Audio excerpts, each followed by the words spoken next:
99 TV special ఇంటర్వ్యూకి స్వాగతం. నేను మొల్ల శ్రీనివాస్. నాతో ప్రస్తుతం ఎమ్మెల్సీ తక్కలపల్లి రవీందర్రావు గారు ఉన్నారు. జూబ్లీహిల్స్ ఉప ఎన్నికలో ఆయన ప్రచారం చేస్తున్నారు. సో జూబ్లీహిల్స్ ఎలా ఉంది, మరి మొత్తానికి బీఆర్ఎస్ పార్టీకి మరి తెలంగాణలో కాంగ్రెస్ ప్రభుత్వం ఏర్పడిన తర్వాత 2 ఏళ్ల సమయంలో వస్తున్న రెండో ఉప ఎన్నిక. సో ప్రచారం ఎలా కొనసాగుతుంది, దాంట్లో మరి ప్రజలు ఏమంటున్నారు తెలుసుకునే ప్రయత్నం చేద్దాం. అన్న నమస్తే. నమస్తే. ఎట్లా చూస్తారన్న జూబ్లీహిల్స్ ఉప ఎన్నిక? బీఆర్ఎస్ పార్టీకి సంబంధించిన అంటే మూడోసారి ఎమ్మెల్యే గెలిచిన మాగంటి గోపీనాథ్ ఆకస్మిక మృతితో జరుగుతున్న ఉప ఎన్నిక. సో మొట్టమొదటగా కంటోన్మెంట్లో కాంగ్రెస్ గెలిచింది. అదే క్రమంలో ఈ ఉప ఎన్నికల్లో కూడా మేమే గెలుస్తామని కాంగ్రెస్ పార్టీ అంటుంది. ప్రచారం ఎలా ఉంది, ప్రజలు ఏమంటున్నారు? అంటే కంటోన్మెంట్ ఎన్నికకు ఈ ఎన్నికకు మనం పోల్చలేం. అది కాంగ్రెస్ ప్రభుత్వం ఏర్పడిన కొత్తలో ఇచ్చిన హామీలు, ప్రజలు ఓట్లేయడం, అధికారంలోకి రావడం, ప్రజలకు విశ్వాసం ఉండడం, ప్రభుత్వం పైన ఉన్నటువంటి ఉత్సాహంతో జరిగిన ఎన్నిక. ఈ ఎన్నిక డిఫరెంట్. 2 సంవత్సరాలు గడిచింది. 6 గ్యారెంటీలు, 13 హామీలు,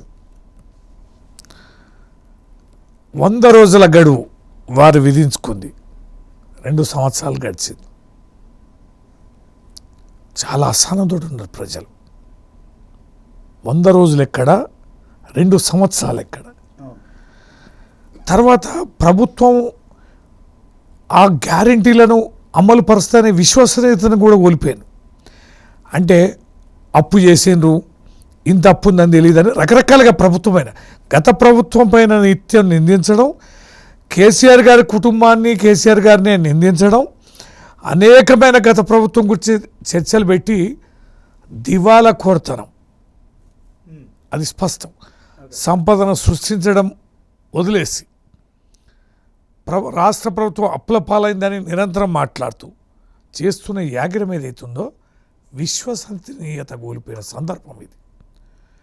తర్వాత జూబ్లీహిల్స్ ఎన్నిక అనేది మాకు చాలా అనుకూలమైంది. చనిపోయిన గోపీనాథ్ గారు ఒక గొప్ప నాయకుడు, పేదల పెన్నిది ఆయనే. చాలామందికి తెలియదు, బయట వాళ్ళకి, హైదరాబాద్ వాళ్ళకి తెలుసు.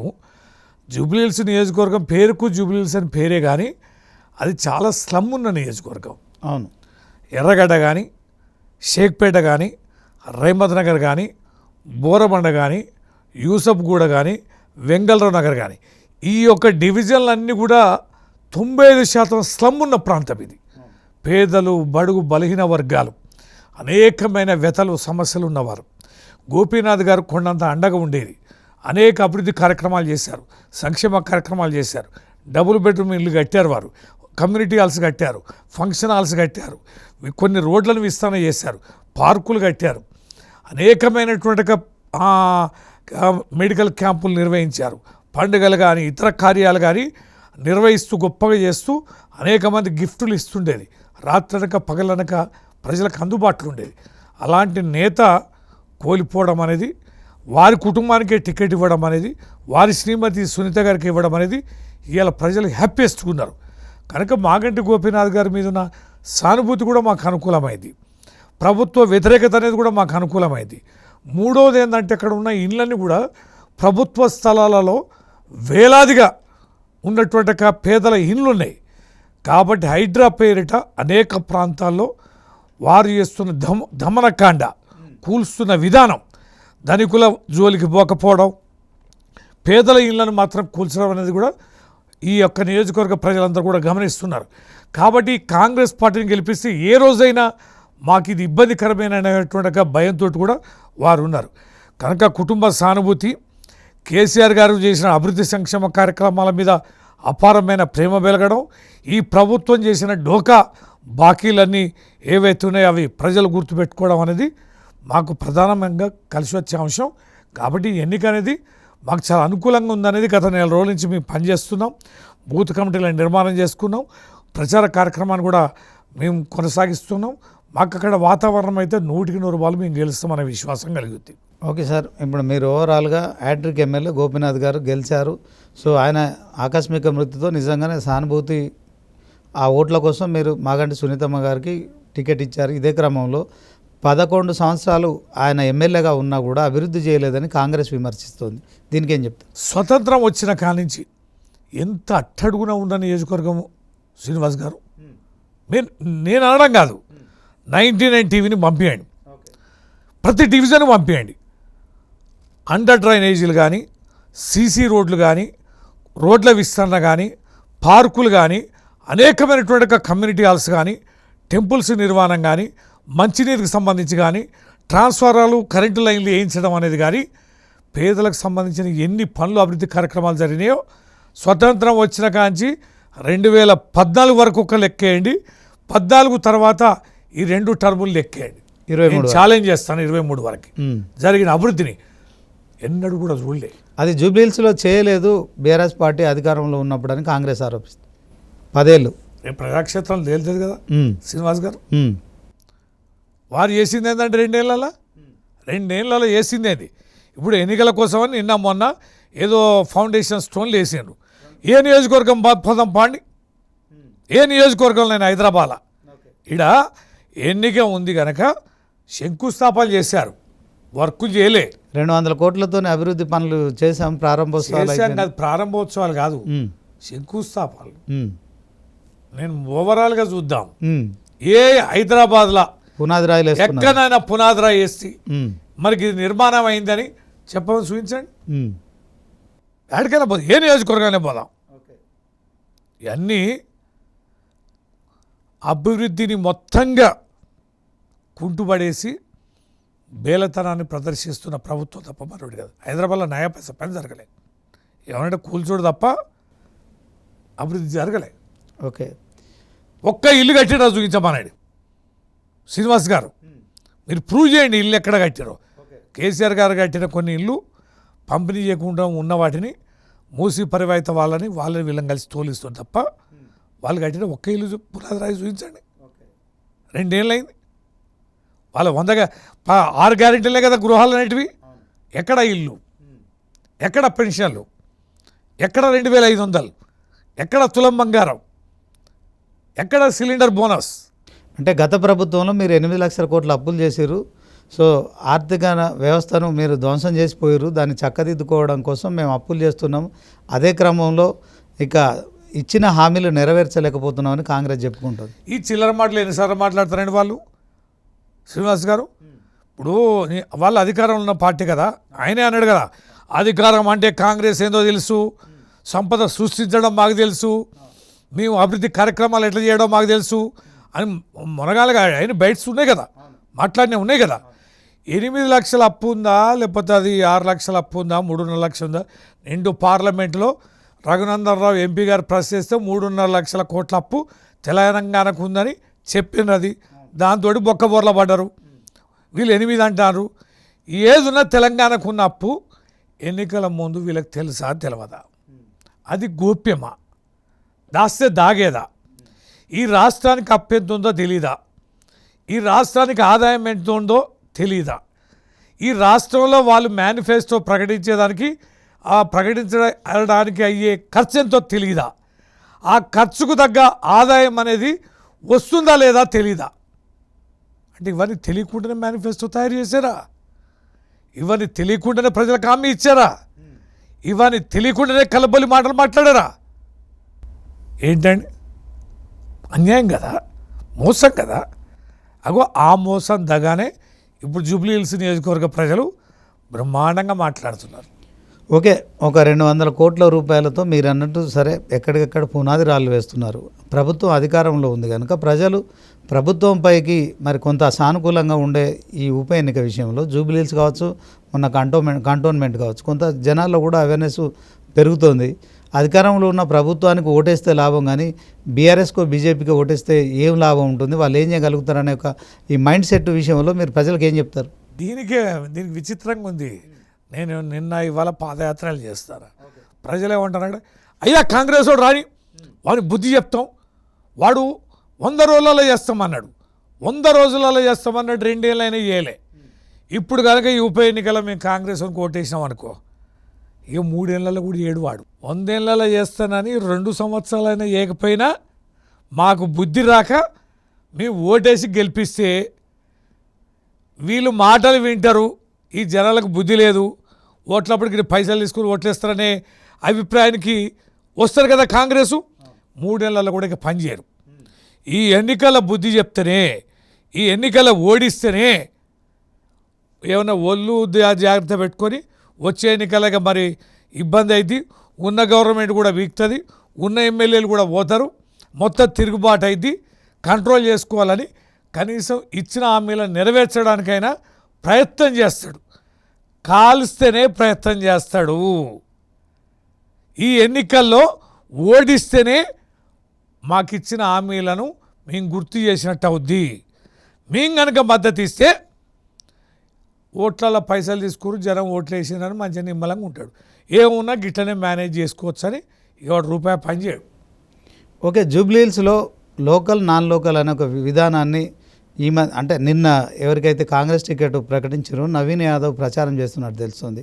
మాగంటి గోపినాథ్ నాన్ లోకలు, తర్వాత నేను లోకలు, ఫస్ట్ టైం లోకల్లో అభ్యర్థికి టికెట్ కేటాయించారని చెప్పి నవీన్ యాదవ్ చెప్పడాన్ని ఎట్లా చూస్తాను? ఎందుకంటే దుర్మార్గం ఇంకోటి లేదు. ఆయన నేను స్టేట్మెంట్ చూసిన పేపర్లో, పీజీఆర్ను కూడా నాన్ లోకల్ అన్నాడు. ఆయన పీజీఆర్ను నాన్ లోకల్ అన్నంత దుర్మార్గుడు ఇంకేమైనా అనడా? ఏమైనా అనడా అనండి? పీజీఆర్ నాన్ లోకల్ అంటాడా అనండి? పీజీఆర్ ఇల్లు ఫోటోలు ఉన్నాయి, వాడల పీజీఆర్ విగ్రహాలు ఉన్నాయి. ఇవాళ వాళ్ళు ఒక ఇంటి యజమాని కాగలిగిందంటే డ్యూ టు ఓన్లీ పీజీఆర్. అలాంటి పీజీఆర్ను నాన్ లోకల్ అన్న దుర్మార్గుడు అండి నవీన్. మాగంటి గోపినాథ్ ఎప్పటి చూడండి ఎన్ని సంవత్సరాలు అయితే మరి చెప్పమన్న స్టేట్మెంటు. హైదరాబాద్లో ఉన్న వాళ్ళందరూ నాన్ లోకలే. మరి బెంగాలీలు ఉన్నారు, గుజరాత్ వాళ్ళు ఉన్నారు, మార్వాడీస్ ఉన్నారు, హైయెస్ట్ ఆంధ్ర పీపుల్ ఉన్నారు. మరి చెప్పమనండి మినీ ఇండియా హైదరాబాద్ మీరు అన్నట్టు ఎగ్జాక్ట్లీ. ఈ జూబ్లీహిల్స్ నియోజకవర్గంలో ఉన్నవాళ్ళు మరి అందరూ అన్ని ప్రాంతాల నుంచి వచ్చిన వాళ్ళగా ఓటర్లు అందరూ మహబూబ్ నగర్ నుంచి వచ్చిండ్రు, మెదక్ నుంచి వచ్చిండ్రు, నల్లగొండ నుంచి వచ్చిండ్రు, వరంగల్ నుంచి వచ్చిండ్రు, ఆంధ్ర నుంచి, సినిమా ఇండస్ట్రీస్ నుంచి వచ్చిన వర్కింగ్ పీపుల్ చాలామంది ఆడ పనిచేస్తారు. జూబ్లీహిల్స్ నియోజకవర్గంలో ఉన్న ఓటర్ మహాశయులందరూ, పేద ప్రజలందరూ, ఇల్లు కట్టుకొని ఉన్న వాళ్ళందరూ సెటిలర్స్ గారా, వారందరూ ఇతర ప్రాంతాల నుంచి వచ్చిన వాళ్ళు గారా అంటే ఓటర్లే. ఈయనకి వేసిన ఓటర్లే నాన్ లోకల్ కాదని అంటున్నాడు. మరి నాన్ లోకల్ ఓటర్లు ఆయనకి వేయాల్సిన అవసరం లేక. ఇక హైదరాబాదు నడిబొడ్డున ఆడ బుట్టినోడే ఓటేమానండి, సిగ్గుండాల మాట్లాడడానికి. ఓవరాల్గా అది బల్పండి సార్, అది ఒక రౌడీయిజం, గుండాయిజం, వాళ్ళ కుటుంబం, వాళ్ళ స్వభావం. అది ఆ స్వభావాన్ని ఆయన మాటలో ఇలా వినిపిస్తారు. సో జూబ్లీహిల్స్ ఓటర్లు సుమారు 3,98,000 పైచిలుకున్నట్టు తెలుస్తుంది. దీంట్లో మైనారిటీ ఓట్లు 1,30,000 పైగా ఉన్నట్టు కూడా తెలుస్తుంది. ఇదే క్రమంలో సో ఇప్పుడు ఎంఐఎం పార్టీ పోటీ చేస్తుందా, కాంగ్రెస్తో కలిసిపోయిందని కూడా ప్రచారం జరుగుతుంది. పోటీ చేయడం విషయంలో క్లారిటీ లేదు. గతంలో ప్రభుత్వంలో ఉన్నప్పుడు ఎంఐఎం మీకు సహకరించింది. ఇప్పుడు ముస్లింల మైనారిటీ ఓట్లు ఎవరికి పడతాయంటే ఏం చెప్తారు? ముస్లింలు మైనారిటీ ఓట్లు మాతో ఉన్నారు. ఎందుకు మాతో ఉన్నారంటున్నా అంటే, శ్రీనివాస్ గారు స్వతంత్రం వచ్చిన కాడి నుంచి ఎవరి ప్రభుత్వం ఉన్నా ముస్లిం మంత్రిగా లేని మంత్రి మండలి లేదు. ఈసారి ఉన్నారా ముస్లిం మంత్రి? 2 ఏళ్ళు అయింది. ఉన్నాడా? అసెంబ్లీలో ఒక ఎమ్మెల్యే ఉండా, ముస్లిం ఎమ్మెల్యే. టోటల్ అసెంబ్లీలా కౌన్సిల్లో ఉన్నారా మా శాస్త్ర మండలిలో? No MLAs. ఈ పరిస్థితి మీరు స్వతంత్రం వచ్చిన కాంచి మన రాష్ట్రంలో చూసారా? ఉమ్మడి రాష్ట్రంలో కానీ తెలంగాణలో 11 ఏళ్ళు కానీ. అంటే ఈ మెసేజ్ మీరు అన్నట్టు ఆ స్లమ్ ఏరియాలకు వెళ్తుంది అంటారా? మైనార్టీ ప్రజలకు తెలీదా? కేసీఆర్ గవర్నమెంట్లో మైనార్టీలకు ఏం జరిగిందో తెలీదా? తోఫా, రంజాన్ తోఫా, క్రిస్మస్ వాళ్ళకి బట్టలు, బతుకమ్మల చీరలు, ముస్లింల రెసిడెన్షియల్ స్కూళ్ళు, 2,000 కోట్ల రూపాయలు మేము ఖర్చు పెట్టాం ప్రయాణం. ఇవాళ పరిస్థితి ఏందండి? ఇలా బడ్జెట్ ఎక్కడండి? తర్వాత ముస్లిం అంటే ఎంఐఎంఏ కాదు, ఎంఐఎం తక్కువ. వాళ్ళు ఏమైనా హైదరాబాద్ పాత బస్తీలో ఉన్నారు, ఇక్కడ లేరు. కనుక ఎంఐఎం మద్దతు ఇచ్చిన మాకు వచ్చే ఫరకేం లేదు. మెజారిటీ ప్రజలు ముస్లింలు మాతో ఉన్నారు, ముస్లింల మద్దతు కూడా మాకు ఉంది. అంటే కాంగ్రెస్కు ముస్లింల మద్దతు ఉందని కాంగ్రెస్ పార్టీ చెప్పుకుంటుంది, దానికోసం మీరేం చెప్తారు? ఇంత మోసం చేసినా ముస్లింలు వెంట ఉంటారని మేము అనుకోవాలి.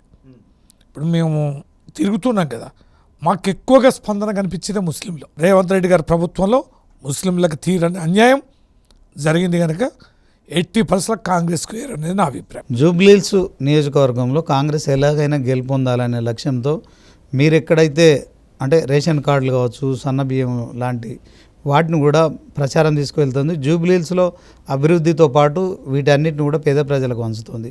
సో దీంట్లో అది మీకు మైనస్, ఇది వాళ్ళకి ప్లస్ అనే ఆలోచన. వాళ్ళకి ప్లస్ అనే ఒక్క అంశం లేదండి, ఒక్క అంశం కూడా లేదు. జూబ్లీహిల్స్ నియోజకవర్గంలో మేము లబ్ధి పొందినామని చెప్పే ప్రజలు ఒక్కరు కూడా లేరు. మీరనే సన్నబియ్యంతో ఏదో కొంపలాంటకపోయినాయి అనేది కాదు. 2500 మహిళలకు ఇవ్వండి, పేదలు కదా, అందరు లబ్ధిదారులే కదా. 2500 స్కీమ్ ఇంప్లిమెంట్ అయితే ఈ లెక్క ప్రకారం ఇప్పుడు ఎన్ని నెలలు ఎగ్గొట్టినట్టు? 22 నెలలు ఎగ్గొట్టిన వాళ్ళు. 22 నెలలకు ఎంత అండి? దాదాపు 55,000 రూపాయలు అన్యాయం చేశారు కదా. అందరు కళ్యాణ లక్ష్మి ఉపయోగపడేదే కదా. తులం బంగారం ఏదండి? పేదలకు ఇల్లు లేదని ఒక్క ఇల్లు కట్టినరాని ఇవి కదా, కనీసం స్కీములు కదా. కనీసం ఆ నియోజకవర్గంలోనే ఇవ్వాల్సిందంటారా? ఎక్కడ కాలే, హైదరాబాద్లో లేదు. కనుక పేద ప్రజలు మాకేమిచ్చారు, ఈ ప్రభుత్వం ఏమి ఇస్తామని అన్నది, ఈ పార్టీ ఏ ఆశ కల్పించింది. ఇలా పెన్షన్లు ఇంటింటికి వెళ్ళండి, కొత్త పెన్షన్లు ఇస్తామన్నారు. వాళ్ళైతే ఇంట్లో భార్యాభర్తలు ఒక్కరికే ఇచ్చారు, మీ భార్యాభర్తలకు ఇద్దరికి ఇస్తామని అన్నారు, విధవరాళ్ళకి ఇస్తామని అన్నారు. ఎవరికి ఇచ్చిందండి? ఒక్క కొత్త పెన్షన్ 2,000 తప్ప ₹1 ఎక్కువ ఇచ్చిండ్రా. పెన్షన్లు పెంచలే, వికలాంగుల పెన్షన్లు పెంచలే, కొత్త పెన్షన్ ఇవ్వలే. కనీసం చనిపోయిన పెన్షన్దారులకు ఒక భర్తకు పెన్షన్ వచ్చేది, చనిపోయాడు, భార్య కూడా ఏడాలే. ఈ దౌర్భాగ్యం గుర్తుపెట్టుకోవడం లేదా? కనుక ఈ ప్రభుత్వం ద్వారా జూబ్లీహిల్స్ నియోజకవర్గ ప్రజలు లబ్ధి పొందింది శూన్యం. ఓకే, మీరేమో బాకీ కార్డు అని చెప్పి ఏ పథకానికి ఎంత రావాలని చెప్పి ఇంటింటికి మీరు ప్రచారం చేస్తున్నారు.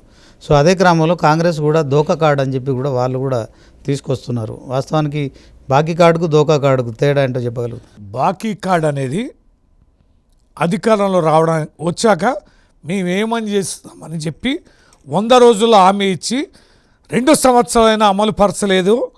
మేము చెప్పింది బాకీ కార్డు, ప్రజలకు బాకీ ఉన్న కార్డు. వాళ్ళనే డోకా కార్డు ఏందండి? మా ప్రభుత్వం ఓడిపోయి, మా ప్రభుత్వంలో చేయని కొన్ని అంశాలను వాళ్ళు డోకా కార్డు అన్నారు. మమ్మల్ని ఓడించారు కదండి. ఓడించిన వాని మీద డోకా అనడం ఏందండి?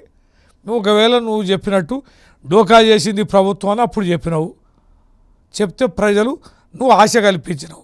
నీ ఆశకో నీ మాటలకో విని అధికారంలో నువ్వే కదా వచ్చింది. వచ్చినాక నువ్వు ఇప్పుడు అధికారంలో ఉండి చేయకపోతే డోకానా? గత ఓడిపోయిన ప్రభుత్వం గడిచిన ప్రభుత్వం మీద డోకాని అనొచ్చా? ఇప్పుడు ఉన్నోడు చెల్తుందా? వింటారా? కుర్చీ దింపారు కదా, దింపినవని మీద మాట్లాడితే వింటారా జనం? ఈడ నువ్వు కూర్చొని హామీ ఇచ్చినవని మాట వింటారా? అర్థం పర్థం ఉండాలి, సిగ్గుశరం ఉండాలి కౌంటర్కి ఎన్కౌంటర్ చేయడానికి కూడా. అట్లా దిగజారి వ్యవహరిస్తున్నారు తప్ప మరొకటి కాదు. ప్రస్తుతం బీసీ వివాదం ఒకటి ఆట కొనసాగుతున్న నేపథ్యంలో సో హైకోర్టు స్టే ఇవ్వడం కావచ్చు, 9G మీద ప్రభుత్వం ఇచ్చిన అంశంలో సో దీంట్లో ఇది ఎవరికి లాభించబోతుంది? దీని ఇంపాక్ట్ ఏమైనా జూబ్లీహిల్స్లో ఉండే ప్రభావం ఉందంటున్నారా? ఇక ఇంతకు మించిన డోకాగాన్లు ఎవరున్నారండి?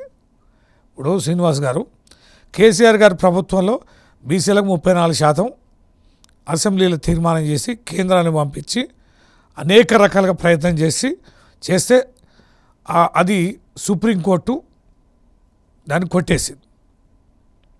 ఏది? ప్రభుత్వం 34%ని కొట్టేసి 50% క్రాస్ కావడానికి వీల్లేదని జడ్జిమెంట్ ఇచ్చాను. మనం అక్కడికి రిస్ట్రిక్ట్ అయిపోయాం. కాంగ్రెస్ గవర్నమెంట్ వచ్చి ఏం చెప్పింది? ముచ్చట లేదు, మేము బీసీ అమలు పరుస్తాం అన్నారు. 42% అన్నారు. అన్నప్పుడు అసెంబ్లీలో చర్చకు పెట్టారు. ఆ చర్చలో ఏం తేలింది శ్రీనివాస్ గారు? మేము చెప్పాం 42% బీసీ రిజర్వేషన్ అమలు కావాలంటే ఏ పరిస్థితిలో రాజ్యాంగపరమైన సవరణ జరగాలి, పార్లమెంట్లో తీర్మానం జరగాలి. సవరణ జరగకుండా చట్టరూపణ ఇది సుప్రీంకోర్టు అభ్యంతరాలు ఉంటాయి, ఇది అమలుకు సాధ్యం కాదని మేము చెప్పాం. అయినా మేము బీసీలకు వ్యతిరేకం కాదు, బీసీలకు మేము అనుకూలంగా ఉంటాం, మీరు ఎట్లా చేస్తారో చేయండి, మీ ప్రయత్నం రాజకీయ ప్రయత్నం, ఇది బీసీలకు ద్రోహం చేసే ప్రయత్నం, అయినా మద్దతు ఇస్తున్నామని చెప్పని మేము అసెంబ్లీలో మద్దతు ఇచ్చినాం. ఓకే రవీంద్రరావు గారు, జూబ్లీ బిల్లు పాస్ అయింది, ఓకే గవర్నర్ పంపారు, అవును, గవర్నర్ దగ్గర పెండింగ్ ఉంది, సుప్రీంకోర్టులో జడ్జిమెంట్ ఉంది. మోడీ గారు పోయినరు, ఢిల్లీలో ధర్నా చేసినారు, కేంద్రానికి చెప్పారు, వాళ్ళు పట్టించుకోలే. ఏం చేశారు? జీవో తీసారు. జీవో తీసినాక ఏమైంది? జీవో మీద కోర్టుకు పోయారు, వీళ్ళు షెడ్యూల్ ఇచ్చిండ్రు, జీవో తీసారు, ఎలక్షన్ కమిషన్ షెడ్యూల్ ఇచ్చింది. షెడ్యూల్ ఇచ్చినాక ఆ జీవో మీద హైకోర్టు పోయారు. 8వ తారీఖు నాడు కేసు ఆర్గ్యుమెంట్ స్టార్ట్ అయినాయి. 9వ తారీఖు కూడా వాయిదా వేసారు సగం విని. 9వ తారీఖు నాడు నోటిఫికేషన్ ఇవ్వచ్చా శ్రీనివాస్ గారు? షెడ్యూల్లో చెప్పిన ప్రకారం ఇచ్చినామని చెప్తాను కాంగ్రెస్. అట్లా అనొచ్చు అంటే మాకు లాస్ట్ మినిట్ వరకు మేము 42% ఇవ్వడానికి కోర్టు ట్రయల్ స్టార్ట్ అయింది కదా, ఆర్గ్యుమెంట్ స్టార్ట్ అయింది కదా, ఆర్గ్యుమెంట్ స్టార్ట్ అయినాక వాయిదా వేసిన తెల్లారి ఆర్గ్యుమెంట్ జరిగే రోజున నోటిఫికేషన్ ఇవ్వచ్చా? కనీసం స్టార్ట్ చేసింది కదా, అవును, నోటిఫికేషన్ ఆపాలి కదా, ఆపాలి కదా. అవును, నోటిఫికేషన్ ఇచ్చారు, అవును, మార్నింగే ఇచ్చారు. మధ్యాహ్నం 2:15 విచారణ అంటే ఆగాలి కదా, అవును, కనీసం 4 గంటల వరకు ఆగాలి కదా. ఆగాలి. 4 గంటల వరకు ఆగకుండా 10:30కు ఎందుకు ఇచ్చిందంటే టైం ఉంది కదా. 2:15కు చెరు సాయంత్రం జడ్జిమెంట్ మీద డిపెండ్ అయ్యి నోటిఫికేషన్ ఇస్తామని అనాలి. ఇది మోసం కదా, దగ కదా శ్రీనివాస్ గారు. ఎంత ప్రభుత్వ దుర్వినియోగం, ఎంత డబ్బు ఖర్చు అయింది, ఎంత యంత్రాంగం పనిచేసింది, ఎంతమంది ప్రజలకి తప్పుదో పట్టించేలా మైండ్ సెట్ చేశారు. ఇవాళ బయటకు వచ్చి ఇవాళ బీఆర్ఎస్ ద్రోహం చేసింది, ఇంప్లీట్గా బుద్ధి ఉండాలి కదా. అసెంబ్లీలో మేము మద్దతు ఇవ్వలేదా? మద్దతు ఇస్తేనే కదా. నీ సింగ్వి ఏం ఆర్గ్యుమెంట్ చేశారు? అసెంబ్లీలో ఏకాభిప్రాయం కుదిరింది, ఏ రాజకీయ పార్టీ మీకు వ్యతిరేకించలేదు. యువర్ అనర్ మీరు దీన్ని స్టే ఇవ్వద్దని చెప్పని అన్నాడు. అంటే అన్ని రాజకీయ పార్టీలు ఆమోదించిందంటే బీఆర్ఎస్ లేదా? బీఆర్ఎస్ సపోర్ట్ చేసిందనో మీ సింగ్వి కోర్టులో వాదిస్తాడు, బయట వచ్చి బీఆర్ఎస్ ఇంప్లీట్ కాలేదంటవా? రాజకీయం. బీఆర్ఎస్ బీజేపీ రెండు కలిసి బీసీల నోటికాడి ముద్దను లాగా. ఇది కాదా రాజకీయం? ఇది కాదా మోసం? ఇది కాదా డోకా? ఇది కాదా నీచమైన పని? ఇది కాదా బీసీల పట్ల నీకున్న ఏమాత్రం కమిట్మెంట్ అనేది? ఇంతకంటే చిల్లర చీఫ్గా ప్రజల్ని తప్పుదోవ పట్టించే తీవ్రమైనటువంటి చర్యలకు పాల్పడ్డ ఏ రాజకీయ పార్టీ ముఖ్యమంత్రిని చూడలేదండి. ఓకే, బీఆర్ఎస్ పార్టీ ఇంప్లీడ్ కావాలి అన్నదానికి ఇంప్లీడ్ అయితే పోయేది కదా, మరి మాకేం అవసరం అండి? ఇవాళ జీవో మీద పోయింది మేం కాదు, ప్రభుత్వం ఫ్రీ హ్యాండ్గా నిర్ణయం తీసుకోమని రెడ్డి జాగృతి మద్దతు ఇస్తుంది. వాడు ఎవడో కోర్టు పోతే మాకే సంబంధం? అప్పుడెప్పుడు మరి వానింటి పోయి కూర్చొనింటివి, వానింటి పోయి బతిలాడుతుంటివి, వానింటికాడ దర్రా చేయనుంటివి. ఇప్పుడు అతను బీఆర్ఎస్ పార్టీలో ఉన్నాడని చెప్పి కూడా ప్రచారం జరుగుతుంది కదా. అరే ప్రూవ్ చేయండి. అట్లా చేసినట్లయితే మాకే సంబంధం అండి. ఇప్పుడు చట్టం తెచ్చేది నువ్వు, సభలో ఆమోదించమన్నాం, మేము సపోర్ట్ చేసినాం. కోర్టులో పోయి మేము ఎందుకు ఆర్గ్యుమెంట్ చేస్తామండి? మాకు తెలీదా? మేము చేసిన వాళ్ళం కదా, మేము పరిపాలించలేదా? మేము పోయిన ప్రభుత్వంలో మేము ఆ ప్రయత్నం చేయలేదా? సుప్రీంకోర్టు ఆర్డర్ కళ్ళ ముందు ఉంది కదా, కాదని తెలుసు కదా, మాకు కోర్టులో ఏం జరుగుతుందో తెలుసు కదా. కానీ మాకు తెలుసని మేమెందుకు మాట్లాడాలి? నీ ప్రయత్నం నువ్వు చేయని మీకు నేను మద్దతు ఇచ్చాం. నువ్వు కొట్లాడుతున్నావు అంటే నీ కొట్లాటలో మా భాగస్వామ్యం ఉంది. భాగస్వామ్యం లేదా? ఉంది. అసెంబ్లీలో తీర్మానానికి ఏకగ్రీవంగా. మరి భాగస్వామ్యం లేదని ఎట్లా అంటావు? నువ్వే నేను కదా కొట్లాడుతున్నాం కదా. కాదని తెలిసినా ఇది రాజకీయంగా బీసీలను ద్రోహం చేసే నమ్మక ద్రోహం అని తెలిసినా మేము మద్దతు ఇచ్చాం కదా. డిప్యూటీ సీఎం బట్టి విక్రమార్క అంటున్నారు బీజేపీ బీఆర్ఎస్ రెండు పార్టీలు కూడా బీసీల నోటికాడి ముద్దను లాక్కున్నారు, సో ఆ పార్టీలే అడ్డుకున్నాయని చెప్పి చేస్తున్న కామెంట్స్ని ఎట్లా చూస్తారు? ఈ రకంగా చేయడం ఇది దిగజాడు చర్యనే.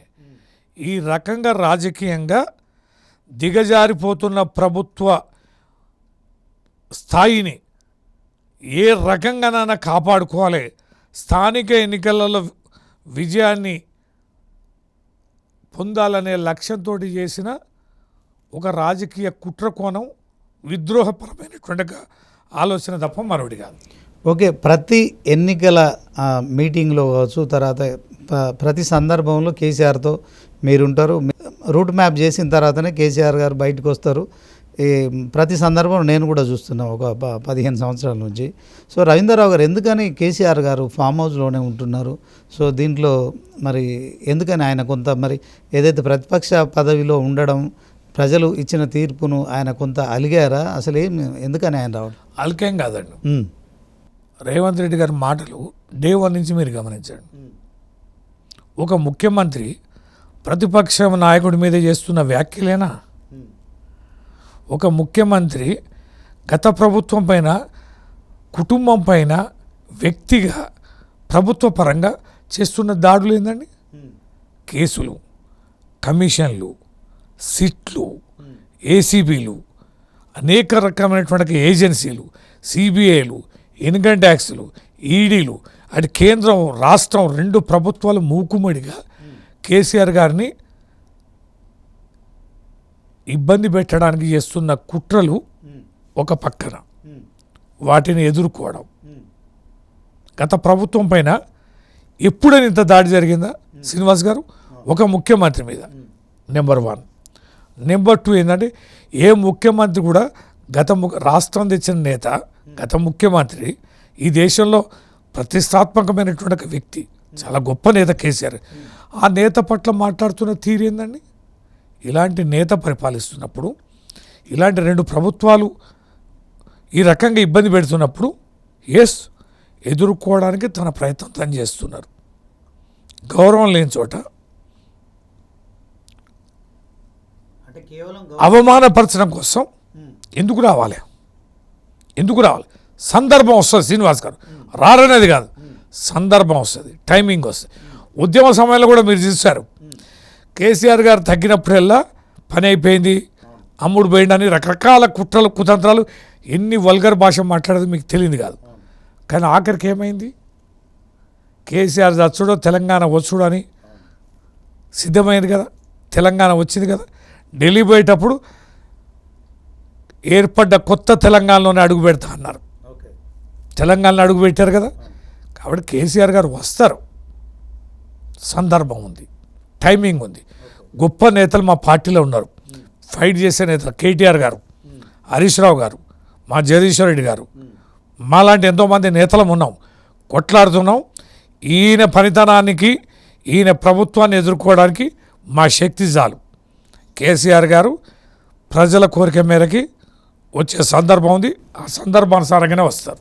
ఓకే, ఓవరాల్గా జూబ్లీహిల్స్లో మీకు ప్రత్యామ్నాయ పార్టీ అంటే మీకు పోటీ ఏ పార్టీ అనుకుంటున్నావు? కాంగ్రెసా లేకుంటే బీజేపీ? ఖచ్చితంగా కాంగ్రెసే మా ప్రత్యామ్నాయం. కాంగ్రెసే పోటీ ఉంటుంది, బీజేపీ దడదాపల కూడా ఉండదు. కాంగ్రెస్ పైన కూడా మేము మంచి మెజార్టీతో గెలవబోతున్నాం. ఆ కుటుంబం పైన కూడా మంచి పేరు లేదు, ఆ కుటుంబం పైన అనేకమైన భయం, భ్రాంతులు, ఆరోపణలు ఉన్నాయి. అవన్నీ కూడా ప్రజలు గమనిస్తారు. మాగంటి గోపీనాథ్ గారు లాంటి మంచి నేత భార్య అయిన సునీత గారిని, వారి పిల్లల్ని చూసైనా ప్రజలు ఖచ్చితంగా గెలిపిస్తారు. కేసీఆరే రావాలి, మళ్ళా ముఖ్యమంత్రి కావాలనే సంకల్పం ఆ బడుగు బలహీన వర్గాల ప్రజల్లో బ్రహ్మాండంగా ఉంది. ఈ ఎన్నికను కేసీఆర్ గారికి బహుమతికి ఇవ్వాలని అక్కడ ప్రజల యొక్క సంకల్పం, బలం కూడా బ్రహ్మాండంగా ఉంది. ఖచ్చితంగా మేము గెలిచి తీరుతాం. ఓకే, మీరు అంటున్నారు నవీన్ యాదవ్ కుటుంబం పైన కొన్ని వివాదాలు ఉన్నాయని చెప్తున్నారు. అదే క్రమంలో ఇదే చిన్న శ్రీశైలం యాదవ్ కేసీఆర్కు ఒక ప్రచార రథాన్ని కూడా సమకూర్చిర్రు అని చెప్పి కూడా మరి సమాచారం. దీన్ని ఎట్లా చూస్తారు? ఏదో వెనకట అండి 2001 ఆ ప్రాంతాన ఆ సందర్భం ఇంకేదో ఎన్నికల సందర్భంగా చేసి ఉండొచ్చు. అట్లా చూస్తే ఎంతమందితోటి ఎంతమంది భాగస్వామ్యంతో తెలంగాణ వచ్చింది. తెలంగాణ కేసీఆర్ గారు అట్లా సమకూర్చుకున్నారు. అయితే ఏం చేయమంటారు? ఇప్పుడు ఆయన కుమారుడు ఇప్పుడు ఎమ్మెల్యేగా పోటీ చేస్తున్నాడు కదా. కరెక్టేనండి. వాళ్ళు అది ప్రచారం చేసుకునే అవకాశం ఉంది కదా, దాన్ని ఎట్లా చూస్తారంట? వాళ్ళ నాయన 2001 ముచ్చట. తదనంతరం ఏంది ఈ కుమారుడి లీలలేంది, తదనంతరం వారి నాయన లీలలేంది, తెలంగాణ పట్ల ఉన్న కమిట్మెంట్ ఏంటి, తర్వాత ఏం జరిగింది? ఎంతోమంది వచ్చారు, ఎంతోమంది ద్రోహం చేసిపోయాను, కాలగర్భంలో కలిసిపోయాను. కనుక ఏదో రథం కొనిచ్చినాం, బోధం కొనిచ్చినాం, మేము త్యాగదానం అని కాదు. దేవుని దగ్గర కూడా పోయి కిరీటం కూడా పెడతారు. ఓకే, కానీ ఎంతమందిని దోసుకున్నారు అనేది కీలకం. కానీ దేవుని కిరీటం అట్లా పెట్టడంతో అవుతారా? ఒక కానుక ఇచ్చింది అవుతారా అంటారా? అవుతారా అండి? ఆ రోజు ఉద్యమ ప్రవాహంలో ఎంతోమంది వచ్చారు, ఎంతోమంది వెనుపోటు పొడిచిపోయారు. మరి వెనుపోటు పొడిచిపోయిన ఘట్టాలు కూడా చెప్పాలంటే మరి మన ఇంటర్వ్యూ ఒక రోజుతో ముగిసేది కాదు, కొన్ని ఎపిసోడ్లు పెట్టాలి. రైట్. ఇప్పుడు మీరు వరంగల్లో నిర్వహించిన మీటింగ్ కావచ్చు, సో చాలా పెద్ద ఎత్తున జనాన్ని సమీకరించారు. ఆ సందర్భంగా నేను కూడా వచ్చినా, మీరు కూడా ఉన్నారు, అక్కడ కలుసుకున్నాం. సో కేసీఆర్ అనుకున్న స్థాయిలో బీజేపీని విమర్శించలేకపోయారు. తెలంగాణ సీఎం రేవంత్ రెడ్డి పేరు తీసుకోకుండా విమర్శలు చేయలేకపోయారు. ఆయన కూతురు విమర్శలు చేయడం కావచ్చు, ఆమె 6 పేజీల లేఖ రాయడం కావచ్చు. ఈ మధ్య కాలంలో కల్వకుంట్ల కుటుంబంలో కలహాలు వస్తున్నాయి. సో కవిత చేస్తున్న వ్యాఖ్యలు, ఇదంతా పార్టీ పరంగా ఎట్లా చూస్తారు? మీరు ఒక సీనియర్ లీడర్ అని అడుగుతున్నా, చెప్పండి. ఇప్పుడు కుస్తీ పోటీ ఉంటుంది, ఇద్దరు కలిసి బరిలో ఉంటారు. ఈ ఇద్దరిలో కూడా గెలిచిన వాని మీద ఇంకొక ఆయన వస్తాడు పోటీకి, లేదా ఇంకో ఆయన బయట ఉన్నాడు, రింగ్ బయట. ఇప్పుడు ఫైట్ రింగ్లో ఉన్నతో ఫైట్ చేస్తామా, రింగ్ బయట ఉన్నతో ఫైట్ చేస్తామా? రింగ్లో ఉన్న వాళ్ళతో చేయాలి. రింగ్లో ఉన్నది ఇప్పుడు ఇక్కడ మన రాష్ట్రంలో కాంగ్రెస్ ఉంది, కాంగ్రెస్ తోటి ఫైట్ చేస్తామా? కేంద్రంలో ఉన్న ఈడ జవసత్వాలు లేని బీజేపీ తోటి ఫైట్ చేస్తాం పొద్దుస్తమానం. ఎవరి గురించి మాట్లాడతామండి? ఖచ్చితంగా కాంగ్రెస్ గురించి ఎక్కువ మాట్లాడతాం, బీజేపీ గురించి తక్కువ మాట్లాడే అవకాశం వస్తుంది. ఎందుకంటే నిరంతరమైన ఫైటు, ఇక్కడ ఇచ్చిన హామీలు అమలు పరచాల్సింది, అభివృద్ధి సంక్షేమ కార్యక్రమాలన్నీ రాష్ట్ర ప్రభుత్వం ద్వారా జరుగుతాయి. కనుక రాష్ట్ర ప్రభుత్వం మీదే ఎక్కువగా యుద్ధం ఉంటుంది, చర్చ ఉంటుంది, అసెంబ్లీలో అధికారులు ఉన్నతో ఉంటుంది. కనుక వేరే విషయం ఏం లేదు. మీరు అన్నది ఏంది? ఇంకా రెండోది కవిత గారు చేస్తున్న ఆరోపణలు హరీష్ రావు మీద కావచ్చు, సంతోష్ రావు మీద చేయడం, నిజంగా అది ఆ కుటుంబం అంటే తెలంగాణ ప్రజలంతా యాక్సెప్ట్ చేసిరు. అది ఒడిసిన కథ అండి. ఆమె పార్టీ నుంచి సస్పెండ్ చేయబడ్డది, మా పార్టీ నాయకురాలు కాదు. ఆమె అట్లా మాట్లాడడం తప్పు. మాట్లాడదాన్ని పార్టీ తీవ్రంగా పరిగణించింది, సస్పెండ్ చేసింది, అయిపోయింది. కాబట్టి ఆమె మాటలకు విలువ లేదు. ఆమె మాటలు శత్రువులకి లేదా బీఆర్ఎస్ పార్టీని అంతం చేయాలని ప్రయత్నం చేసే వాళ్ళకి అనుకూలం ఉన్న మాటలు కనుక అది పార్టీకి నష్టం చేయగలిగేవాడికి అది కవిత కేసీఆర్ గారి కూతురైనా, పార్టీలో ఎంత కీలకమైన వ్యక్తులైనా వేటు వేస్తారు, చర్యలు చేపడతారు అనేది అది బెస్ట్ ఎగ్జాంపుల్. మంచి నిర్ణయమే కదా, అభినందించాల్సిందే కదా. పార్టీలో ఉండి పార్టీకి నష్టం కలిగించే మాటలు ఎవరు మాట్లాడినా కేసీఆర్ గారు క్షమించరు, కన్న కూతురైనా చర్య చేపట్టారు అన్నది ప్రజాస్వామ్యంలో అభినందించాల్సిన విషయం అది. కాబట్టి దాన్ని తప్పుగా పరిగణించాల్సిన అవసరం లేదు. ఫలితం తనానుభవిస్తుంది. పార్టీ ప్రక్షాళన చేయగలిగింది, ప్రక్షాళన జరిగింది. ఓకే, ఇప్పుడు 2023 అసెంబ్లీ ఎన్నికల్లో బీఆర్ఎస్ పార్టీ అంటే అనుకున్న స్థాయిలో అధికారం చేపట్టే సీట్లను ఎందుకు కోల్పోయిందంటే ఏం చెప్తారు? అదే క్రమంలో పార్లమెంట్ ఎన్నికల్లో ఇంకా అంతకంటే ఓటింగ్ శాతం తగ్గడాన్ని ఎట్లా విశ్లేషిస్తారు మీరు? ప్రధానంగా 2 టర్ములు అయింది. ఏది? కేసీఆర్ గారి పాలన మంచిగా అభివృద్ధి జరిగింది. తర్వాత సిట్టింగ్ లెక్క సీట్లు అనేది ఎక్కువ పోయింది. కొంతమంది ఎమ్మెల్యేల మీద వ్యతిరేకత ఉండే, మార్చితే బాగుండనేది బాగా చర్చ ఉండే, మార్చకపోవడం అనేది ఒకటి.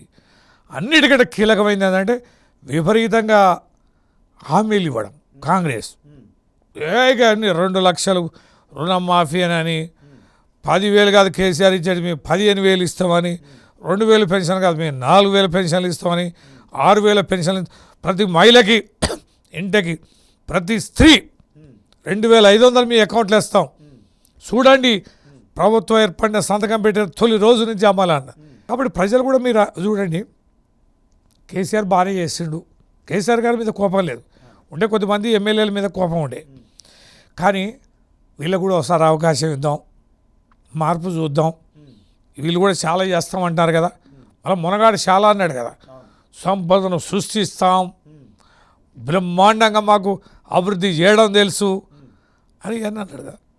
నమ్మబలికింది, ప్రజలు మోసపోయారు కనుక అధికారంలోకి వారు వచ్చింది.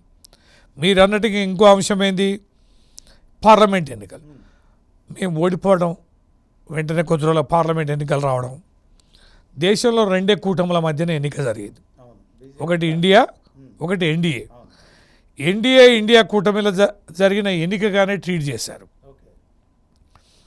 కేసీఆర్ గారు ఈ 2 కూటమిలో లేరు, బీఆర్ఎస్ 2 కూటమిలు లేదు. కేంద్రంలో అధికారంలో రావాలంటే అయితే ఎన్డీఏ కూటమికైనా ఓటేయాలి, లేకపోతే ఇండియా కూటమికైనా ఓటేయాలి. అందుకని ఈ రాష్ట్ర ప్రజలు ఏమైంది, చెరసగం గెలిపించారు, ఇటు 8 అటు 8. కనుక ఏ కూటమిలో లేని మనకు ఓటేస్తే కేంద్రంలో ఉపయోగం ఏంటి? రాష్ట్రం తరఫున కొట్లాడితేందుకు కాంగ్రెస్ వాళ్ళు, కేంద్రంలో అధికారంలో ఒకవేళ వస్తే బీజేపీ అని చెప్పని అట్లా 2 కూటముల మధ్యన ఎన్నికల్లాగా ప్రజలు చూశారు. కనుకనే పార్లమెంట్ ఎన్నికల్లో మేము నష్టపోయాం. ఓకే, అంటే బీఆర్ఎస్ బీజేపీ అభ్యర్థుల గెలుపుకు వాళ్ళు కోఆపరేట్ చేశారు, అందుకనే బీజేపీ ఎంపీలు 8 మంది గెలిచారని చెప్పి కాంగ్రెస్ ఆరోపిస్తుంది. దీనికి ఏం చెప్పి ఎప్పుడన్నా కట్ట జరుగుద్దా? ఎందుకంటే అన్యాయం. ఎవడన్నా మనం ఆరిపోయి ఇంకోనికి దీపం ముట్టిస్తామా? చేరది. ఓ రీజనల్ పార్టీ ఒక జాతీయ పార్టీతో అంటగాగితే కథమైపోతాం. అందులో బీజేపీ లాంటి పార్టీతో అంటగాగితే పొరపాట్ల కూడా ఏ రాజకీయ పార్టీ కూడా ఆ ప్రయత్నం చేయదు. ఆ ప్రయత్నం చేయడానికి 1% కూడా అవకాశం లేదు. ఈ 2 కూటములు, ఈ 2 జాతీయ పార్టీలు చేసిన కుట్రలో ఆ ప్రచారాన్ని ఎస్టాబ్లిష్ చేశారు. ఓకే, రవీందర్రావు గారు, ఎప్పుడైనా ఈ బీజేపీలో బీఆర్ఎస్ విలీనం చేసే ప్రతిపాదన ఎప్పుడన్నా జరిగిందా? దీంట్లో మరి కవిత గారు అదే అంశాన్ని తీసుకున్నారు. తర్వాత ఏపీ సీఎం, బీజేపీ సంబంధించి సీఎం రమేష్ గారు, కేటీఆర్ నా ఇంటికి వచ్చాడు, ఈ కేసుల నుంచి నన్ను కాపాడాలి, అవసరం అనుకుంటే పార్టీని విలీనం చేస్తామని చెప్పి. శ్రీనివాస్ గారు, 2 పార్టీలు ఎంతటికైనా దిగజారుతున్నాయి, బీజేపీ కానీ కాంగ్రెస్ కానీ, ఈ 2 జాతీయ పార్టీలు. ఇప్పుడు కాంగ్రెస్ ఏంటంటే ఈ ప్రభుత్వం సాఫీగా నడవాలంటే బీఆర్ఎస్ని తగ్గించాలి, కేసీఆర్ గారిని తగ్గించాలి. కనుక కేసీఆర్ గారి కుటుంబాన్ని చీల్చాలి, కేసీఆర్ గారి కుటుంబం పైన విచారణలు కేసులు పెట్టాలి, అవినీతి మరకేయాలి, విచ్ఛిన్నం చిన్నభిన్నం చేయాలి, నాయకులను తీసుకోవాలి అనేది ఇక్కడ రేవంత్ రెడ్డి ప్రభుత్వం, కాంగ్రెస్ పార్టీ. కాంగ్రెస్ పార్టీ ఎట్లాగ ఇచ్చిన హామీలు అమలు పరచదు, కాంగ్రెస్ పార్టీ ప్రజల దగ్గర వైఫల్యం చెందుద్ది, ఇది విఫల ప్రభుత్వం ఇది. కాబట్టి కాంగ్రెస్ తర్వాత ఈ రాష్ట్రంలో అధికారాలు రావాలంటే ప్రత్యామ్నాయం బీజేపీ కావాలి. కానీ బీజేపీ కంటే బీఆర్ఎస్ ముందుంది. కాబట్టి బీఆర్ఎస్ని వెనక్కి దోయాలంటే బీజేపీ కూడా దాడులు చేయాలి, బీజేపీ కూడా బీఆర్ఎస్ మీద, కేసీఆర్ గారి మీద కక్షపూరితమైన చర్యలు చేపట్టాలి. అందుకు రేవంత్ రెడ్డికి మద్దతు ఇస్తున్నారు, అందుకు రేవంత్ రెడ్డి గారిని రెచ్చగొడుతున్నారు. దెబ్బ కేసీఆర్ కుటుంబాన్ని తేయి, మా ఆశీస్సులు ఉంటాయి అని. ఎట్లా కాంగ్రెస్ అధికారాలు రాదు, బీఆర్ఎస్ అంతమైతే మళ్ళీ వచ్చేది బీజేపీ ప్రత్యామ్నాయం. కాబట్టి మేమే అధికారంలోకి వస్తాం. కాబట్టి ఇరు ప్రభుత్వాలు, ఇరు పార్టీల యొక్క లక్ష్యం కేసీఆర్ గారి కుటుంబం, బీఆర్ఎస్ పార్టీనే. అందుకనే భూస్థాపితం చేయడానికి కావలసిన అన్ని చర్యలు, అన్ని కుట్రలు నిరంతరం కాంగ్రెస్ బీజేపీ కలిసిపోయినాయి అంటారా? రేవంత్ రెడ్డి మోడీ గారితో కుమ్మక్కైంది వాస్తవం. కేసీఆర్ గారి విషయంలో కేసీఆర్ గారిని ఇబ్బంది పెట్టడానికి, బీఆర్ఎస్ పార్టీకి ఇబ్బంది, నష్టం కలిగించడానికి మోడీ గారితో కుట్రలు బంతుండడం అనేది వాస్తవం. అందుకే సాక్ష్యాధారాలు బడేబాయ్ అని సంబోధించాడా చోటేబాయ్? అంతే. మరి దీన్ని రాహుల్ గాంధీ ఒప్పుకుంటాడో ఒప్పుకోడు కదా? రాహుల్ గాంధీ గారు సిబిఐ మీద దాడి చేస్తాడు. సిబిఐ ప్రసక్తి లేదు, ఇది మోడీ ఏజెన్సీ, అని చెప్పని చేస్తున్నాడు. మరి రేవంత్ రెడ్డి గారు ఏం చేశారండి? సిబిఐకి వెళ్ళదా? కమిషన్ ఈయనేస్తాడు, దర్యాప్తు ఈయనే చేస్తాడు, బట్ ఏం చేశాడు? సిబిఐకి అప్పచెప్పాడు. ఎట్లా అప్పచెప్పాడు అంటే ఇది వారికి వ్యతిరేకం కాదా? ఇది ఖచ్చితంగా రాహుల్ గాంధీ గారి నిర్ణయానికి వ్యతిరేకం కాదా? ఖచ్చితంగా వ్యతిరేకమే కదా. ఇది తీవ్రమైనటువంటి ఒక విషయం. ఇది ప్రజలందరూ కూడా గమనిస్తున్నారు. రవీంద్రరావు గారు, వాస్తవానికి కాళేశ్వరం ఇష్యూలో తెలంగాణలో కాంగ్రెస్ ప్రభుత్వం వచ్చిన తర్వాత విజిలెన్స్ ఎన్ఫోర్స్మెంట్ ఎంక్వైరీ చేయించింది. అదే క్రమంలో ఎన్డీఎస్ఏ బృందాలు ఆ డ్యామ్కు సంబంధించిన నాణ్యత విషయంలో కూడా పరిశీలించడం, ఆ నివేదిక కూడా ఇవ్వడం కావచ్చు, judicial enquiry justice PC Ghosh నివేదిక, ఈ మూడు అంశాలు సరిపోవని సిబిఐకి ఇవ్వడాన్ని మీరు ఎట్లా చూస్తారు? ఇప్పుడు ఒకటి, వాళ్ళ ఎన్నికల ముందు కాళేశ్వరం అంటే ఒక కమిషన్ ప్రాజెక్టు 1,00,000 కోట్లు తిన్నారు అని విపరీతంగా ప్రచారం చేశారు. సరే, దురదృష్టం కొద్దీ ఎన్నికల ముందు మేడిగడ్డ బ్యారేజ్ దగ్గర 2-3 పిల్లర్లు గుంగినాయి. దాన్ని వాళ్ళు బాగా ఎన్నికల్లో వాడుకున్నారు. మా ఓటమిలో అదొక కారణం, ప్రధాన కారణం. ఏమైంది తర్వాత వారు విచారణ కమిషన్, ఘోష్ కమిషన్ వేశారు. వేసి శ్రీనివాస్ గారు విచిత్రం 3 డ్యాముల మీదనే ఘోష్ కమిషన్ వేశారు. మేడిగడ్డ, సుందిల్లా అన్నారు. వాళ్ళు ఎంటైర్ కాళేశ్వరం ప్రాజెక్ట్ మీద వేయలే. కాళేశ్వరం ప్రాజెక్టు అయిన ఖర్చు 94,000 కోట్ల రూపాయలు. అది మొత్తం ప్రాజెక్టు, లిఫ్ట్లు కానీ, టన్నెల్స్ కానీ, కాలువలు కానీ, రిజర్వాయర్లు కానీ, ల్యాండ్ ఎక్వేషన్ కానీ, ఎవ్రీథింగ్ కలిపి మేడిగడ్డ నుంచి మొదలుకుంటే మల్లన్న సాగర్, మొత్తం మల్లన్న సాగరే కాదు, కొండపోశమ్మే కాదు, చివరి అంచు వరకు అన్నీ. అయితే ఏమైంది? మొత్తం ప్రాజెక్టు మీద వేయలే. 94,000 కోట్లు మొత్తం ఖర్చు అయిన ప్రాజెక్టు మీద వేయలే.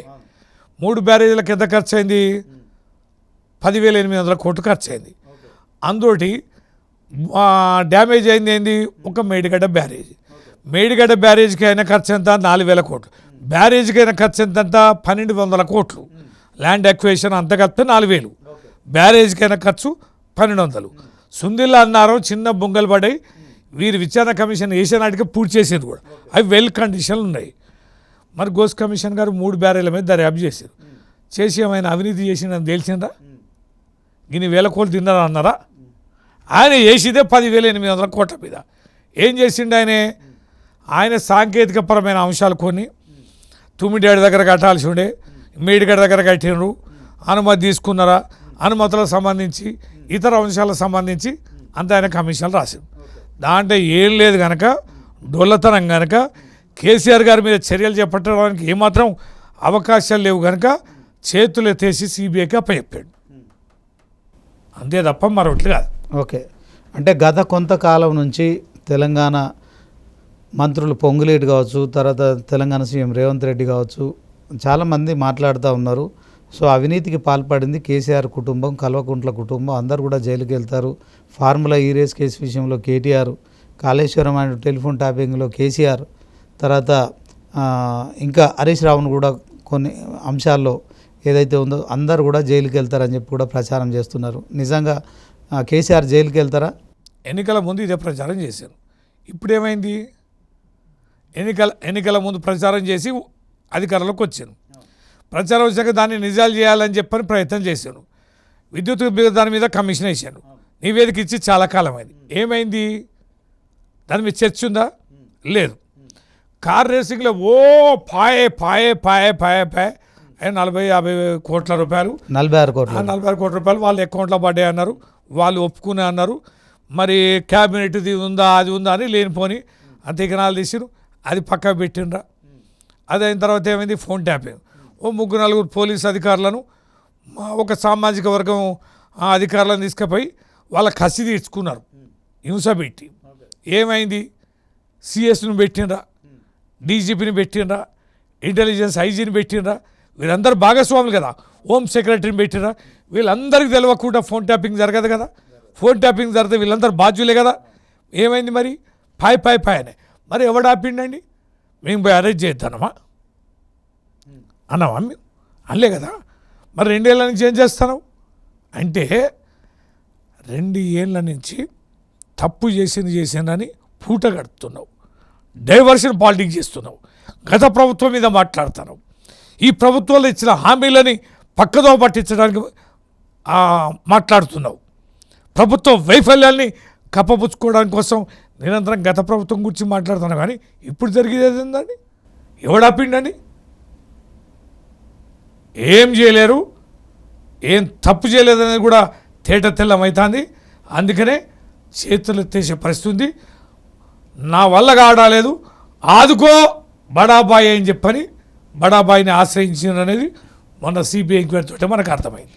ఓకే, రవీందర్రావు గారు, ఫైనల్గా బీజేపీ ఆరోపిస్తోంది రేవంత్ రెడ్డి కేసీఆర్ కలిసిపోయారు, కేసీఆర్ కుటుంబంలో ఒక్కరిని కూడా అరెస్ట్ చేయరు, కేవలం డీల్ కుదిరింది, ఇక ఎలాంటి అరెస్టులు ఉన్నాయని కూడా చేస్తున్న ప్రచారాన్ని ఎట్లా చూస్తారు? ఇక మీకు సీక్వెన్స్ అర్థం కాడాలదా? ఏమో చేసిండ్రని ఎన్నికలలో ప్రచారం చేశారు. ఏం చేసినో చూడండి తెలుస్తామని ఇప్పుడు ప్రచారం చేసిండ్రు ఈ 2 ఏళ్ళు. ఇంక ఇప్పుడు వేరే తోటి బీజేపీ తోటి ఏంటంటే బీజేపీ తోటి కుమ్మక్కైందని కాంగ్రెస్ అంటది, కాంగ్రెస్ తోటి కుమ్మక్కైందని బీజేపీ అంటది. వీళ్ళిద్దరు కలిసి చేసిన ప్రయత్నాలన్నీ కేసీఆర్ని ఖతం చేయాలని. కానీ చేతగాక వాళ్ళే కుమ్మక్కైందని 2 పార్టీలు మాట్లాడతాయి. చూడండి, మీరు అన్నిట్లలో చూడండి. బీజేపీ తోటి కుమ్మక్కైందని కాంగ్రెస్ అంటది, కాంగ్రెస్ తోటి కుమ్మక్కైందని బీజేపీ అంటది. ఈ 2 పార్టీలు ఆఖరికి ఏం చేయలేక, దిక్కు లేక, దివాన లేక, దారి లేక, దీని ముగింపు చెప్పే చేతగాక చేస్తున్న చివరి కుటిల ప్రయత్నం ఈ అంటగాగే మాటలు మాట్లాడు తప్ప మాకు ఏ పార్టీ, ఈ 2 పార్టీలు మాకు శత్రువులే. ఈ 2 పార్టీలు మాకు బలమైన, మా పార్టీ పైన ఇబ్బందులు కలిగిస్తున్న జాతీయ పార్టీలే. ఈ 2 పార్టీల లక్ష్యం మా కేసీఆర్ గారిని ఇబ్బంది పెట్టాలనే. ఈ 2 మాకు సమాన దూరంలోనే ఉన్నాయి. ఈ 2 పార్టీలతోటి మాకు సమాన పోరాటం ఉంది, అంతే తప్ప అంటగాగే అవసరం మాకు లేదు. ఓకే, ఇంకొక ప్రచారం కూడా వచ్చిన 2 పార్టీలు, కాంగ్రెస్ బీజేపీ, బీఆర్ఎస్ పని అయిపోయింది, కేసీఆర్ పని అయిపోయింది అని చేస్తున్న ఈ విమర్శలను కూడా ఎట్లా చూస్తారు? ప్రజాక్షేత్రం లేదుతుంది. ప్రజాక్షేత్రంలో మా అంతం అయిపోయిందండి. ఏమైపోయిందండి? ఏమైపోయింది? ఏమన్నా అయిపోయినట్టు మీకు అనిపిస్తుందా? బ్రహ్మాండంగా మా కార్యక్రమాలు జరుపుతున్నాయి.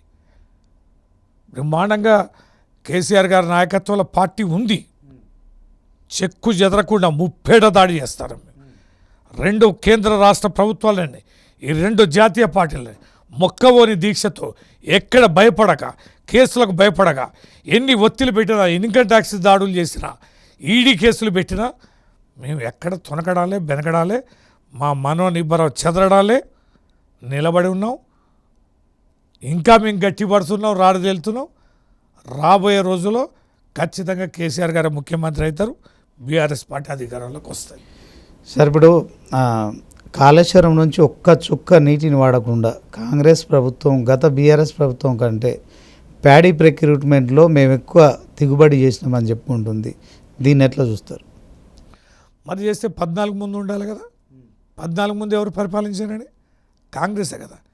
14 ముందు ఎంత పంట పండేది, తర్వాత ఎంత పంట పండింది, ఎన్ని గోడౌన్లు కట్టినాం, ఎన్ని కొనుగోలు కేంద్రాలు పెట్టినాం, ఎంత బడ్జెట్ ఉండే? 69,000 కోట్లు కదా 14 ముందు. 3 లక్షల కోట్లకి బడ్జెట్ పోయింది కదా. తలసరి ఆదాయంలో, పర్ క్యాపిటాలో ఈ దేశంలో, ఈ రాష్ట్రం అగ్రగామిలో ఉంది కదా. అప్పుడు చేస్తేనే కదా. ఇప్పుడే వచ్చి వాళ్ళు ప్రాజెక్టులు కట్టిర్రు, కాలువలు తవ్విర్రు, చెరువుల నిర్మాణం జరిగింది, మరి చెక్ డ్యాములు కట్టిర్రు, నీళ్ళు ఇచ్చిండ్రానండి, ట్రాన్స్ఫార్మర్లు పెట్టిండ్రానండి, ఒక్క సబ్స్టేషన్ కట్టిండ్రానండి. చెక్ డ్యాములను మేము కట్టినాం. స్వాతంత్రం వచ్చిన కానీ తట్టెడు మట్టిపోయినాయి. 50,000 చెరువుల పునర్నిర్మాణం మిషన్ కాకతీయ ద్వారా మేము చేసినాం కదా. మిషన్ భగీరథ ద్వారా రాష్ట్ర వ్యాప్తంగా మేము కదా మంచినీళ్ళు ఇచ్చింది, సాగునీరు ఇచ్చింది మేము కదా. చెక్ డ్యాములు, రిజర్వాయర్లు, ఎన్ని రిజర్వాయర్ల నిర్మాణం జరిగింది ఎన్ని జిల్లాల్లో. అందుకనే ఇవన్నీ ఏంటంటే ఫలితాలు అట్లా వస్తాయి. పిల్లవాడిని మనం చదివిస్తే, మంచి ఇన్స్టిట్యూషన్లో చదివిస్తే, అంటే వాళ్ళు ఏం చెప్పుకుంటున్నారంటే సార్, వ్యవసాయం పెరుగుతుంది రోజు రోజుకు, అందుకే యూరియా కష్టాలు కూడా వస్తున్నాయి, సాగుబడి పెరుగుతోందని చెప్పి కూడా చెప్తున్నట్టు పరిస్థితి. ఎప్పుడు పెరిగిందో ఎంత పెరిగిందో చెప్పమనండి. ఒక్క ఎకరం అన్న పెరిగిందా?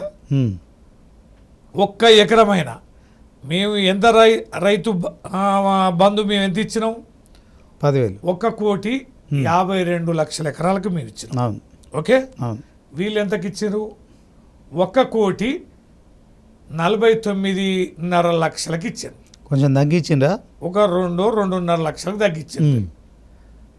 మరంటే మేము అంటే ఇప్పటికంటే అప్పుడే మరి పంట పండాడు కదా. మరి మీరు రాళ్ళకో రప్పలకో మేము ఇచ్చినామని వాళ్ళు అన్నారు. నువ్వు తీసేసింది ఎంత? 2 లక్షల చిల్లర తీసేసినావు. మరి అంత పంట అప్పుడు కూడా ఉన్నట్టే కదా. ఇదంతా మా గత ప్రభుత్వంలో వేసిన పునాదులు, వేసిన ప్రయత్నాలు, ఫ్రీ కరెంటు, సబ్స్టేషన్ల నిర్మాణం, నాణ్యమైన విద్యుత్తుని ఇవ్వడం, విపరీతమైనటువంటి కనెక్షన్స్ ఇవ్వడం, విపరీతమైన వాగులు వంకలు చెక్ డ్యాముల నిర్మాణం చేయడం, భూగర్భ జలాలను విపరీతంగా పెంచడం, అన్ని చెరువుల పునర్నిర్మాణం చేయడం, మత్తలు తూములను కూడా బాగు చేయడం, ఆ చెరువులకి ఈ యొక్క ప్రాజెక్టు నీళ్ళని కాలువల్ని అనుసంధానం చేసి గొలుసుకట్టు చెరువులని పునరుద్ధరించడం అనేది మేము చేసిన ప్రయత్నంలో భాగంగా ప్రతి ఇంచు అదరపించు రైతు బంధు ఇవ్వడం వల్ల పడవబడిన భూములన్నీ కూడా సాగులోకి తీసుకొచ్చారు.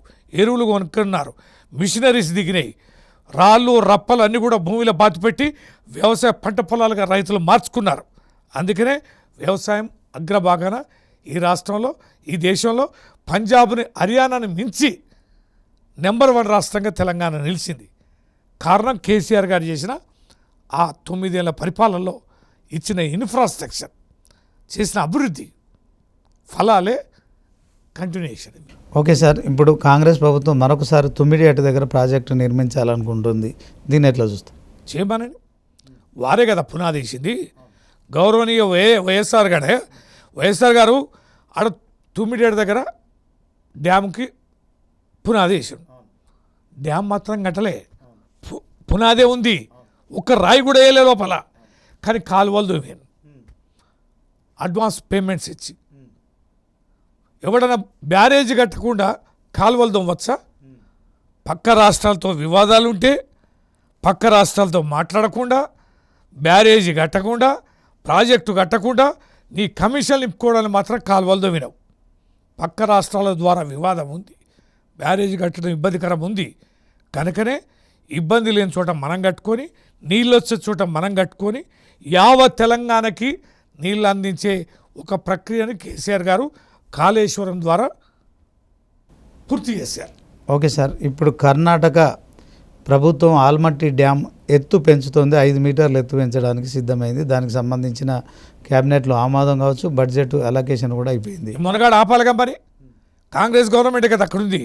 మా తెలంగాణకు అన్యాయం జరుగుతుందని కొట్లాడు ఆపమనండి. వేరే మహారాష్ట్ర దగ్గర పర్మిషన్ తీసుకోవడం కాదండి, బీజేపీ దగ్గర. అది బీజేపీ పరిపాలన ఉంది మహారాష్ట్రలో. కర్ణాటకలో నీ గవర్నమెంటే కదా, అట్టెట్లా కడతామని పోయి ఆపమనండి. ఈ చేత కాదు, మునగాడు ఇన్ని ముచ్చలు చెప్తాడు కానీ కొత్తగా అనుమతులు తెచ్చుకొని కట్టడం కాదు, ఉన్నదాన్ని ఆపమన్నాడు, అన్యాయం అని చెప్పమన్నాడు. నీ పార్టీ రాహుల్ గాంధీతో చెప్పించాడు, ఆ ప్రయత్నం చేయి. ఓకే, మరొకసారి గణేష్ నిమజ్జనంలో కావచ్చు, గణేష్ వినాయక చవితి జరుగుతున్న సందర్భంలో కావచ్చు, బతుకమ్మ కావచ్చు, అంటే బీఆర్ఎస్ ప్రభుత్వ హయాంలో ఎలా అయితే జరిగిందో అంతకంటే మించిగా కూడా కొంత సందడిగా జరిగినట్టు కనిపిస్తుంది. అదే క్రమంలో నిమజ్జనంలో కేసీఆర్ పేరు రావడం కావచ్చు.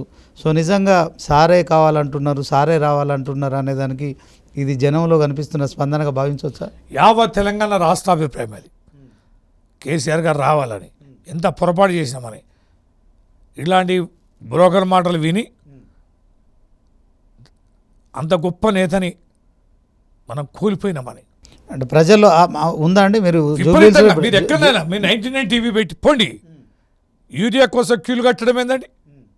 మహారాజులాగా వైభవపేతంగా రైతుండే ఇలా వాళ్ళు కూలి వాళ్ళు పెట్టుకొని, పనులు వాళ్ళు పెట్టుకొని, రోజులు తరబడి ఒక్క బస్తా కోసం క్యూలు కడుతున్న విధానం ఎంత దుర్మార్గం అండి. పంట కొనుగోలు ఎంత బాధ అయిందండి. ధాన్యానికి బోనస్ అన్నావు, ప్రతి గింజకి ఇస్తా అన్నావు, తర్వాత సన్న గింజకి ఇస్తా అన్నావు, సన్న గింజకు బోనస్ అని ఇప్పటివరకు గతి లేదు. ఎన్ని ఓట్లు ఖరాబ్ అయినాయి. ఓకే, రేవంత్ పాలనకు ఇప్పుడు జూబ్లీహిల్స్ ఉప ఎన్నికను మనం రెఫరెండంగా చూడొచ్చు అంటారా? ఖచ్చితంగా రెఫరెండం, ఖచ్చితంగా ఈ ప్రభుత్వం పైన ప్రజలకు స్పష్టమైనటువంటి భావన బయటపడే అవకాశం ఉంది. ఓకే, జూబ్లీహిల్స్లో బీఆర్ఎస్ పార్టీ అభ్యర్థి సునీత గారు గెలుస్తారంటారా? 100%. తెలంగాణ ప్రజలు అమాయకులు గారు, నడిబొడ్డునున్న జూబ్లీహిల్స్ ప్రజలు, విజ్ఞులు, బడుగు బలహీన వర్గాల ప్రజలు, మోసం చేసి దగా చేసిన ఈ పార్టీ ప్రభుత్వానికి ఖచ్చితంగా బుద్ధి చెప్పే దృఢ సంకల్పంతో ప్రజలున్నారు. విజయం కేసీఆర్ గారి వైపు ఉంది, బీఆర్ఎస్ వైపు ఉంది. సునీత గారు గెలుస్తారు, కాంగ్రెస్కు బుద్ధి చెప్తారు. ఓకే, స్థానిక సంస్థలు ఎలా ఉండబోతుంది అంటారు? ఇంకో నెలకో 2 నెలలకో అయితే ఏదో రకంగానైతే నిర్వహించాల్సిన పరిస్థితి కదా. పెట్టనేది చూద్దాం. Right sir, thank you very much. Thank you. So ఇది ఎమ్మెల్సీ తక్కలపల్లి రవీంద్రరావు గారితో స్పెషల్ ఇంటర్వ్యూ.